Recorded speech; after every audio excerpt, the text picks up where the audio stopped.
Speaker English trainer आप सभी का स्वागत करता हूं। Today we will start the live classes and we can use of want to in condition चाहता है, चाहती है, चाहते हैं।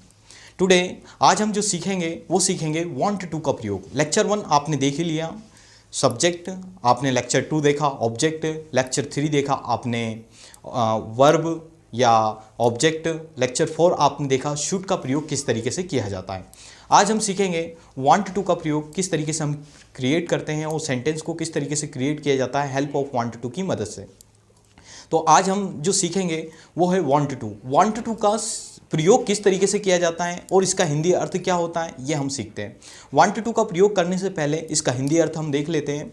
वांट टू का प्रयोग आप जब करेंगे जब चाहता है, चाहती है, चाहते हैं। जब चाहता है, चाहती है, चाहते हैं आता है तो हम वांट टू का प्रयोग करते हैं। ध्यान रखिएगा, पेन और कॉफ़ी नहीं है तो आप पेन और कॉफ़ी ले लीजिए ताकि आसानी से आप इस चीज़ को सीख सकें और लर्न करें। अब इसका इंट्रोडक्शन देखते हैं कि इंट्रोडक्शन क्या होता है वांट टू का। तो ध्यान रखिएगा, आप पेन और कॉफ़ी के साथ लिखते भी चलिए। इंट्रोडक्शन लिखिए, जब हिंदी वाक्य के अंत में, ध्यान रखिएगा, जब हिंदी वाक्य के अंत में चाहता है, चाहती है, चाहते हैं। अभी आप इंग्लिश बोलेंगे मेरे साथ। हिंदी वाक्य के अंत में चाहता है, चाहती है, चाहते हैं आता है तो हम वांट टू का प्रयोग करते हैं।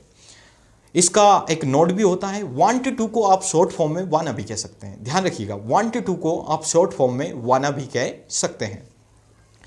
आप वाना बोलिए या वांट टू, सेंटेंस आपका करेक्ट रहेगा। इसका एक स्ट्रक्चर देख लेते हैं। स्ट्रक्चर रहेगा हमारा सब्जेक्ट। सबसे पहली चीज़ हमने सब्जेक्ट ही पढ़े थे। सबसे पहले आप सब्जेक्ट का प्रयोग करेंगे एंड वांट टू का आप प्रयोग करेंगे एंड वर्ब की फर्स्ट फॉर्म लगाएंगे। इसके साथ ऑब्जेक्ट का प्रयोग करेंगे एंड ईटीसी का आप प्रयोग करेंगे।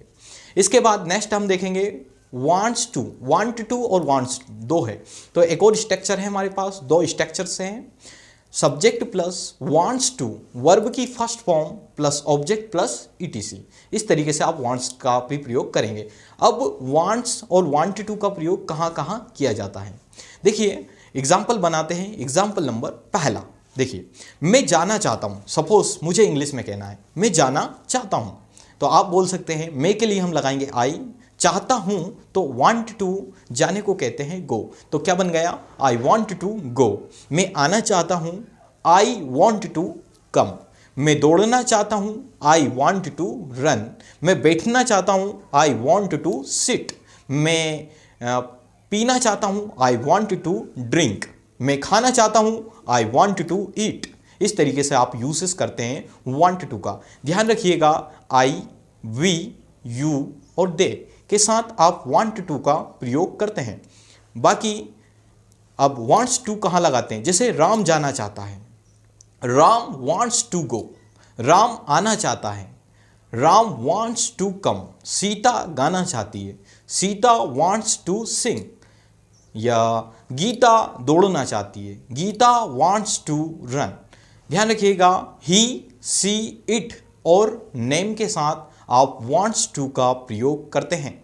ध्यान रखिएगा, मैं जाना चाहता हूँ, इसको आप आई वांट टू गो या आई वाना गो भी कह सकते हैं। मैं आना चाहता हूँ, आई वांट टू कम, आई वाना कम। मैं दौड़ना चाहता हूँ, आई वांट टू रन, आई वाना रन। इस तरीके से आप यूसेस वांट टू या वांट्स टू की जगह आप वाना का भी प्रयोग कर सकते हैं। I hope you are understand this my lectures. Thank you. Keep watching, keep growing. Meet you in the next video. Thanks. Goodbye. Best of luck. सीखते रहिए, आगे बढ़ते रहिए।